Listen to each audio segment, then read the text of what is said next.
Nous venons de l'apprendre, le comédien et metteur en scène Pierre Mondy vient de nous quitter. Pierre Mondy, connu des téléspectateurs comme le propriétaire malgré lui d'un hôtel parisien dans Petit Déjeuner compris, commissaire de 1992 à 2005 dans la série Les Cordiers jugés flics, il était également au générique d'un grand nombre de films. Bébert et l'omnibus, Les copains, Mais où est passée la 7e compagnie, Le battant ou encore Un homme et son chien avec Jean-Paul Belmondo. Il campe même un excellent Napoléon en 1960 dans Austerlitz d'Abel Gance. Parmi ceux qui l'ont bien connu, le réalisateur scénariste Francis Weber. Francis Weber, bonjour. Bonjour. Nous venons d'apprendre donc la mort de Pierre Mondy, acteur, réalisateur. Vous l'avez bien connu, Pierre Mondy, pour avoir travaillé notamment sur Appelez-moi Mathilde, c'était votre scénario, et c'est lui qui avait réalisé le film en 69. Oui, je l'avais connu avant parce qu'il avait mis en scène d'abord la pièce qui s'appelait L'Enlèvement, et non, il avait joué dans la pièce, pardon. C'était Jacques Fabry qui avait fait la mise en scène.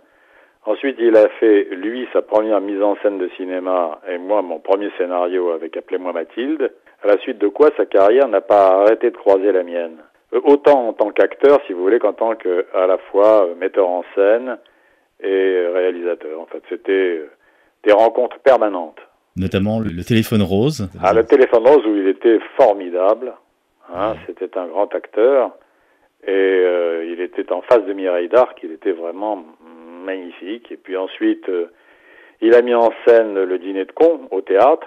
Et je vous dis, ça a été un modèle pour moi sur le plan de la mise en scène de théâtre, parce que c'était un des meilleurs. Je me rappelle comme il appelait les acteurs mon canard. Et puis, il se dépensait, alors, il courait de la salle à la scène, de la scène à la salle. Non, c'est un homme que je regrette beaucoup. D'abord, j'étais surpris parce qu'il avait l'air éternel.